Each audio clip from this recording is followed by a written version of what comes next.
It's glad to see you once again. We'll continue our discussion sa theories of crime causation.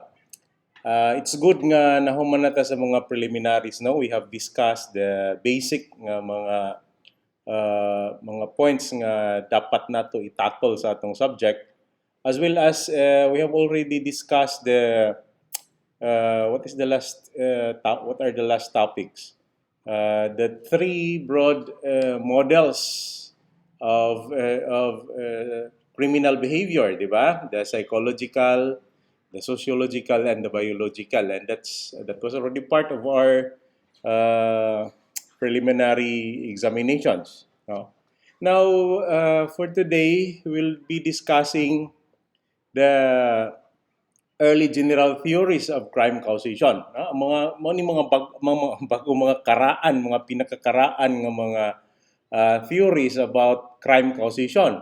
What really ang atong subject class sa crime causation is not new, no? Dugay na as early as 3,500 before Christ. Diha na siya mga theories, But one of the written theories nga makita nato is the theory, the demonological theory. Now, what is this demonological theory? Actually, I will be discussing here, no, sa early general theories of crime causation is the demonological theory, the classical theory, the neoclassical theory, the positivist theory, the conflict theory, as well as the critical theory. Now, after that, we'll be discussing more theories, whether it is biological, or it is psychological, or sociological theories. Now, with regards to this, early general theories of on the causes of crime. So the first one is this was as what I have said, the demonological theory. This is one of the earliest theories in criminology, as early as 3,500 before Christ. Wala pa ni ganing magkuano pa si Jesus Christ, diha na ni siya. This demonological theory, the explanation of crime is more on theological or religious. In fact, sa Bible, ang Bible is one of the oldest nga mga written document, and it's through the teaching of God, no, nga gikuan na siya, gi-write down na ni Moses, gi-write down na ni Abraham, no, daghan ang mga writers niya na. So we have that we have that in the book of Moses, in the Mosaic law. Na diha ang mga atong gitawag nga 10 commandments, di ba? Thou shall not kill, thou shall not steal, di ba? So these are more explanation of crime, no, which is based on theology and religious. Now, crime has been viewed as violation of religious doctrine. When a person committed a sin, it is a violation of sacred obligation. Sacred obligation. It is called a sin. When a person committed a crime, it is called a sin. Whether dako nga sala or gamay nga sala, then it's a crime, no, at that time. No? Even now, bisan pag gamay or dako, mao gihapon, crime gihapon na siya. Now, according to this theory, criminal acts were considered as indicia, no? As indication of basically evil human nature, suggesting adherence to Satan or under the spell of the Prince of Darkness. Meaning, ang criminal acts kuno is considered as an indication that there is an evil human nature nga follow what are the commands of Satan or under the spell of the Prince of Darkness. It is believed that evil spirits or demons entered human body to commit sins. These are mga supernatural powers when evil spirits or demons enter the body of a person, uh, supernatural power na siya. Dili mapugnan og tao or ordinaryo nga tao because ang evil mo ay nag-drive niya. No? Now, terms like demons, witches, wendigo were used for people who had turned criminals. Kini nga, these are mga popular terms at that time. Yung mga demons, witches, indigo, so mo na ang mga mo na ang mga windigo, mo na ang mga popular terms during the time. Now, this theory, the demonological theory of the causes of crime, have been based on superstitious belief that criminals were controlled by other worldly forces, controlled by beyond the control of a human being. And who control that? No? When a person committed a crime, it is the devil that controls that person, or that is the devil that is controlling that person. That's the according to the demonological theory. People commit crimes under demonic or evil influences. This was also the time when astrology is the study of kanang mga bituon, di ba? Mga positioning of the heavenly bodies, stars, planets, constellations, that they believe that this affects human behavior, no? This affect human behavior kini sila nga mga constellations and planets. That's why bitaw class kaning mga term na to na, like for example, lunatic. That is according to the positioning of the lunar of the moon. So mo bitayonan nga kay dako man ang buwan mo na siya nayabag na, or gamay man ang buwan mo na siya nga kuan, di ba? Lunatic.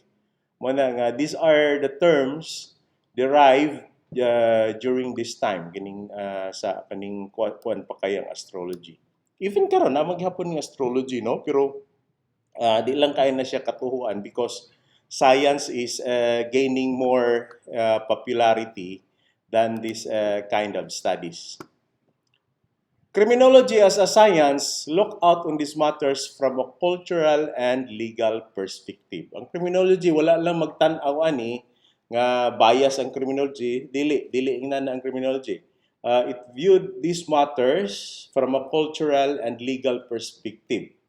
Meaning, it cannot be denied that until this time na ay mga tribes, na ay mga practices nila, na nga they are offering mga mga tao or unsa baka as their culture. So ato gyapon nagitan-aw. We do not close our eyes on these things, but rather we consider this, no? But there are also things that we look at its legal perspective. Ato po gitan-aw sa mga legality ana. Now, it sets the border kung asa tad dapita. Try to consider, but when things are really wrong, no, then legal perspective come in. What's the downside of this demonological theory? The downside is that modern science hardly accepts an explanation that involves non-material or spiritual form of evidence because demonology is a borderline science, meaning nasiya sa edge, no? Dool siya sa boundary sa kuan. Mo bitaw na nga pag-present na tog evidence sa court, we try to we try to gather so much evidence that we will be able to convince nga really at that time when the crime was committed, that person was really under the influence of the demons or the evil, which sometimes now sa ato nga kuan we will call that person as insane, insane. So ato we'll try to prove through science nga ngano nga insane. So it's too hard, no? It's too hard because science hardly accepts modern science hardly accepts any explanation that involves non-material or spiritual form of evidence. Okay?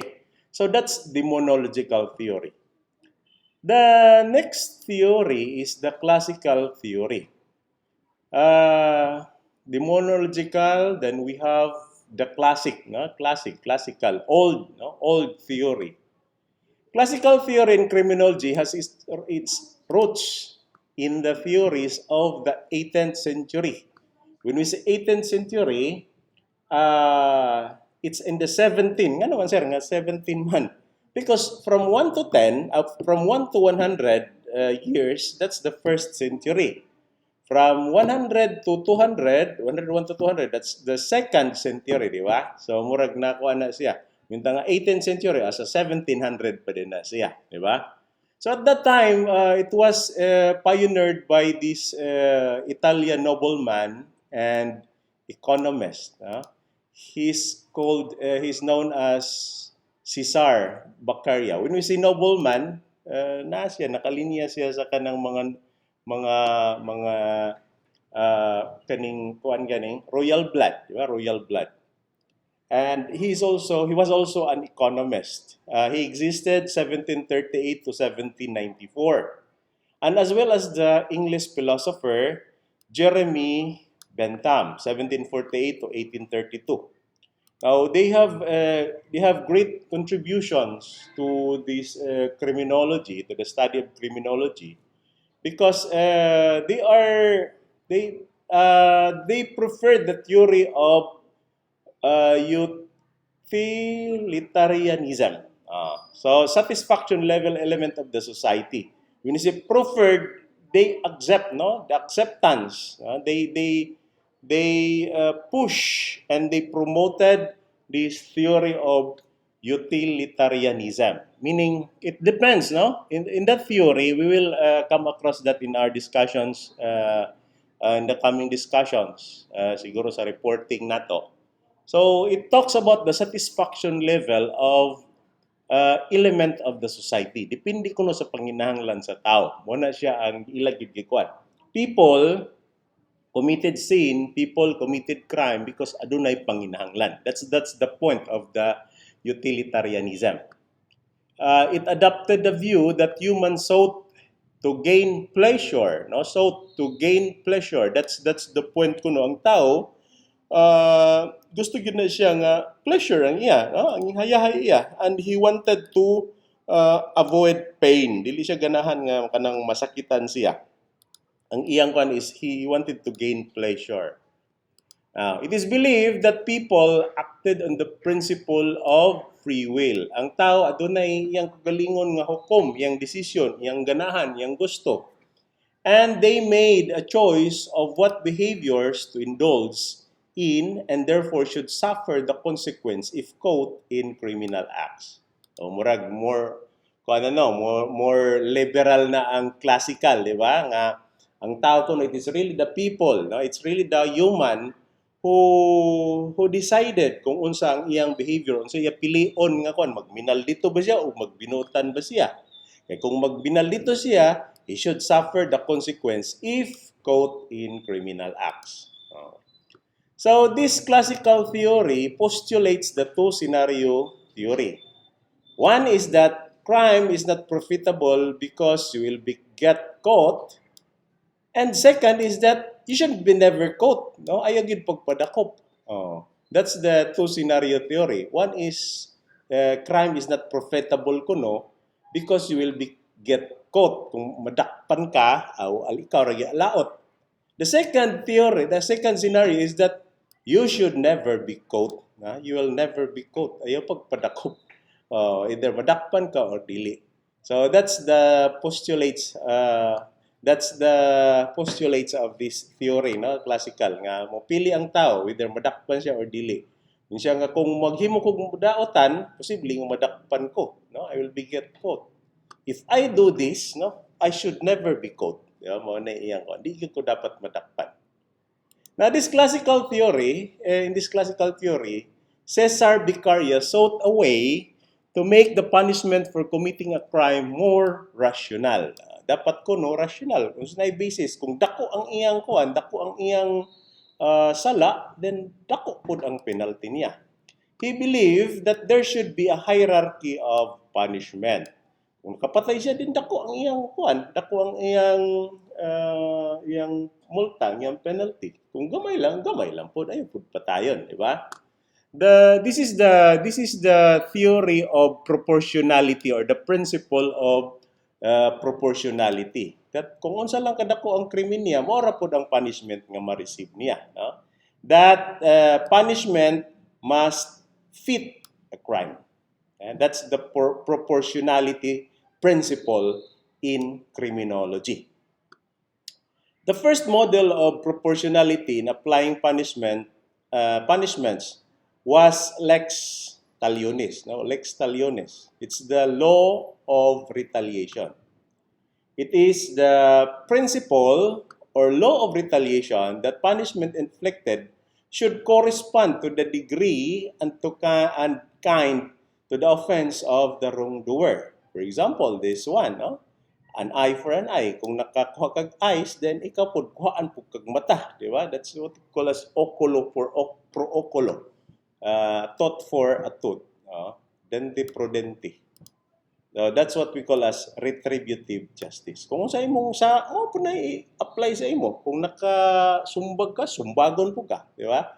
Kung nakatangtang kag ngipon, tangtangan po kag ngipon. That's the proportionality principle in criminology. The classical theory has these main principles. That one is that crime is a rational choice. Ito yung pili sa tao. And most people are capable to commit crimes. Kaya kay sa tao nga makakommit og sa kaya kay sa tao nga magminalito. Pero iya gyud ang choice nga di ko magminalito. Magbinuotan ko nga naman. What if ako'y mahimuan og minaldito? Malipay ba ko? Di ba? People will commit a crime after they have compared potential costs and benefits of the action. Banaon po nila, so makaginansya ba ko kung ako na himuon, di ba? So ila po na gibana-bana kung unsay benepisyo sa ilang gihimo. Then most of the people fear punishment. Uncertainty, severity, and speed of punishment will have an impact on the level of crime. So mabitaw ito nga, crime must be applied immediately. I mean, punishment must be applied immediately. That's the theory of Skinner, B.F. Skinner. Then punishment needs to fit a crime. That's fit a crime. To fit a crime, and individual differences of perpetrator should not have an influence on the punishment. So dapat walay influence on the punishment. The criminal justice system needs to be predictable, while laws and punishment must be known to the public. So mo na siya nga ang criminal justice system needs to be predictable. Dapat kahibaw kung unsa ang punishment, di ba? Dili pwede nga tago-taguon ug unsa ang then ang nakahibaw ang nag-implementar lang, dili na siya mao. No? According to the classical theory, the criminal justice system needs to be predictable, while laws and punishment must be known to the public. So these are the main principles of the classical school of criminology. Diba? Okay, remember that, huh? Now, we have also the Neoclassical theory. Okay, what is this? Unsa man po ning neo? Napuno lang ning word nga neo, meaning new, di ba? Kung naay classical theory, na siya new classical theory, meaning mixture of that, no? Mixture of the old and the new. Now, this neoclassical theory, it's sought to improve the instances towards perpetrators who should have an impact on the level of guilt and severity of punishment. So, ang ilang target ani nga neoclassical theory is to improve the level of thinking of the perpetrators nga to realize the guilt and the severity of punishment. So mao nang ilang gikuan yun nga dapat ang tao makahibaw. That should be through education, that the people should be educated nga ang ilang guilt wala sila guilt kung makakommit sila wrong, and the severity unsa ka grabe ang punishment. According to this theory also, not all perpetrators should be treated in the same fashion because of the evident differences that exist among them. No? So dapat kuno ang mga perpetrators dili po pareha pagtagad, no? Magkalain-lain. Kung ikaw kasa ka unsay imong level sa society, that's also ano kanang bias kayo, no? Kaya ngano man nga kuan ang dato na ay special treatment. So mo na siya nga nakakuan pud sa mga karaan nga mga theories, di ba? Then Gabriel Tardy, 1843 to 1904, he was a French sociologist and founder of Neoclassical Criminology School, suggested to consider age, gender, and social class of the perpetrators. Perpetrators are people who think, feel, and act that their criminal behavior is learned within the groups by imitation and identification. So it's good, no, to segregate this persons, gender, according to age and social class, but not to to treat them fairly, no, not to give special treatment. So perpetrator are people who think, feel, and act that their criminal behavior is learned within groups by imitation and identification. Meaning, ang neoclassical, sa may kalainan sa classical theory is ang tao ko no is generalize no what are sa may kuan a people is capable of thinking nga it's his choice to commit crime. Now this time, no, there must, according to the neoclassical theorist, people should be educated, no, as to their level of guilt and the severity of punishment. And they try to segregate the people, the offenders, as to their age, as to their gender, and the social class of perpetrators. Even one of that is napana karon, no, kanang kung 70 years old na ang tao, dili na siya ma death penalty, di ba? Dili nga ang tao kung 70 years old dili na ma-prison. No, that's a wrong learning. That's a miseducation. Ang 70 years old nga nakasa dili na siya patawan og death penalty. Pero mapriso gyapon siya. Ma-filean gyapon siya kiha, di ba? That's the one. That's the right law nga nakabutang sa balaod. The next theory is the positivist theory. According to the positivist theory, there are basic principles, no? The basic principle of positivist point of view is being deterministic. When we say deterministic, kitaon gyud og unsay diferensya, no? We try to determine what is really the cause. Unsay cause ana nga ngano nakakommit siya og crime. Now, before this positivist theory, there were already several theories that existed, no? Particularly this phrenology and physiognomy theories. So kini nga kuan ipasiugdahan pud nila ni Johann Lavater 1741 to 1801. So man siyang phrenology. It is the detailed study of the shape and size of the cranium. Cranium is kanang bugol-bagol, no? Sa tao. A supposed indication of character and mental abilities. On the other hand, physiognomy is the study of person's facial features of expression as indicative of character or ethnic origins. So, mo na sila. Nagdugol na ng phrenology and physiognomy. Johann Lavater,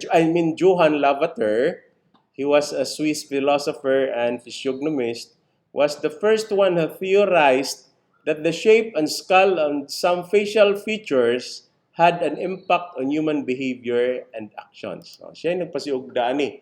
Nagsunod lang ganing ani si Cesar Lombroso ni Lavater. No? So, gani, no? Si Cesar Lombroso was known of his being a positivist theorist. No? Positivist.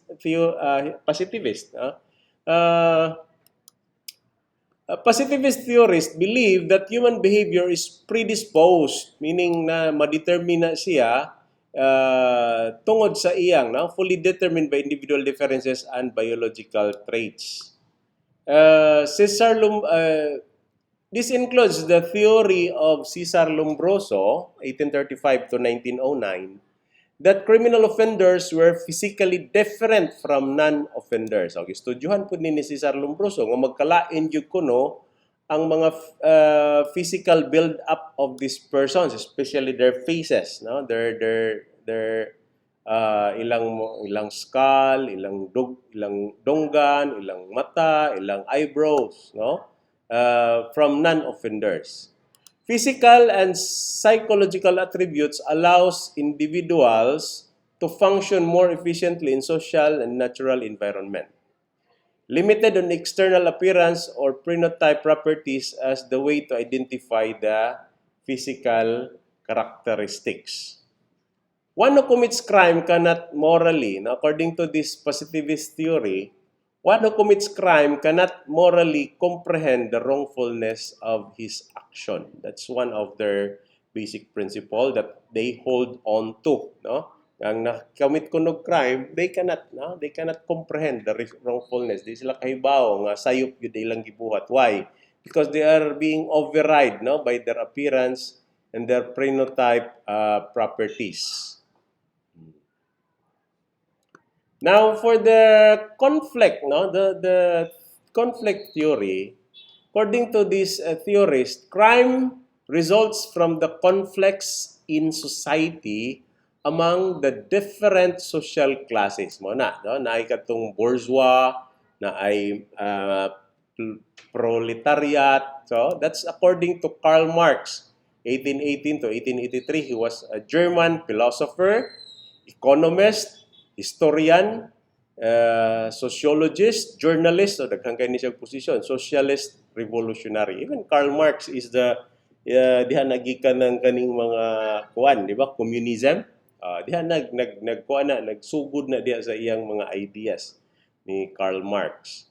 So kani kunong crime results from the conflicts. Mabitan na gitawag nga conflict theory because it results from the conflict in the society among different social classes. Causes of crime are the social and economic forces in the society.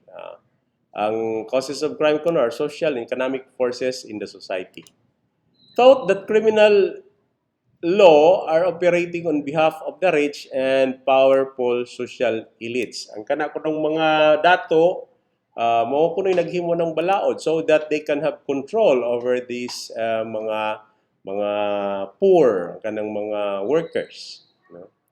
According to Karl Marx, the society is in a state of perpetual competition for limited resources. That's according to Marx. No? Society is in a state of perpetual kanunay, na competition sa pagkuha sa mga limited nga resources. This is focused on two primary classes, the bourgeois and the proletariat. Okay, the bourgeois are the rich, while the proletariat are the workers. They will be collective consciousness among proletariat which would lead to revolt, thus make the conflict circle. Kanunay ang mukuan diri mo emerge nga revolutionary ang kaning proletariat, ang mga workers, because sometimes ang mga kining mga rich they try to murag profit oriented na sila kayo, nga di na sila considerate nga ang kaning mga proletariat na sila yung mga needs. So sometimes, or in oftentimes, because this conflict is a circle, meaning balik-balik lang siya, always emerging. So because of that conflict, competition for that limited resources, naa ang kaning conflict sa kanunay.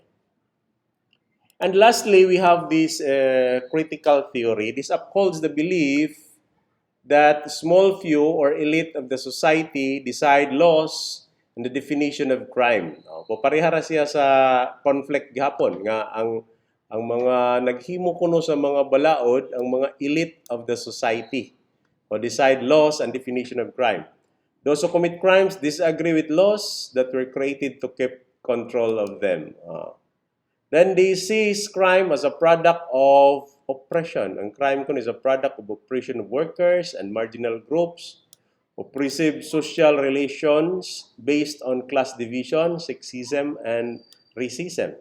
That's according to the critical theorist. This is also pioneered by Immanuel Kant. Si Kant is also poparehara ni Karl Marx gihapon. He was a German philosopher who believed that freedom and respect the humanity are important. These are two aspects, according to Immanuel Kant, that people are striving to or wanted to get freedom or respect humanity. However, there are forces, especially from the rich, nga ma-disregard gud ang ilang humanity, ang respect, ang freedom. So that's why there is critical theory. The word criticos, no? Meaning saning criticos, kining kalimot ko sa pan class. Next time we will go on that, no? This is from the word criticos. Based on Marx's theoretical formulation of base and superstructure. Sa book ni Marx, namo ko ni siyang base and superstructure na ay ang base is a very wide, no? Very wide na siyang pan mo, gitawag na siyang base. And superstructure mo tungtol sa tumoy, ang tip. Gamay ra kay siya, ang base mo dako, superstructure tos igbaw gamay. No? It aims to unmask the ideology falsely justifying some form of social and economic oppression. So, ang critical theory aims to uncover the ideology falsely justifying, murag ulog lang or nagtabon sa mga social and economic oppression. So, kaning critical theory, they're the critics. They're the critics nga, kana, ulog-ulog na siya, kuwan na siya, binuang na siya, no? These are nindot tungod sa na sa class because kung wala ko'y mupakgang anak nila nga mga kuan, especially the elite class, magpatuyang lang na sila. Oh? Sometimes it's really pays, no? It really pays nga naay mga kaning kuan, naay mga opposition because makita mo gud na nga naay gid sayop, di ba? So it suggests the possibility of human emancipation. Emancipation is to free, no?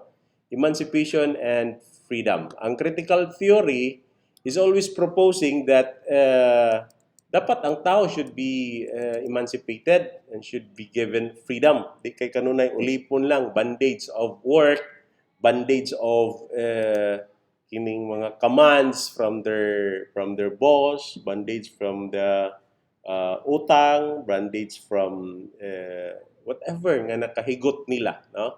So this always suggests the possibility of human emancipation and freedom. So those are the early general theories nga kuan, no? Mga sayo, mga dugay na nga mga theories, mga nag-una nga mga theories that even until this time, no, balik kita kanunay ana because these are the pioneers, these are the mao ni sila ang mga nag-una nga theories nga maoy basihan sa atong unsay atong naabot karon sa atong criminology ba naka-base na diha ana nga mga theories, ha? Okay. So I think it's enough at this time na, no? Next time we'll proceed with the other theories and as what I have told you, I will assign topics to groups nga you will make a film of your own, video of your own, then we'll listen to or view your works via sagasa na nga makita na to ang inyong discussion. That's reporting through the internet platform. So that's all for now. Thank you and have a good day ahead of you. Thank you.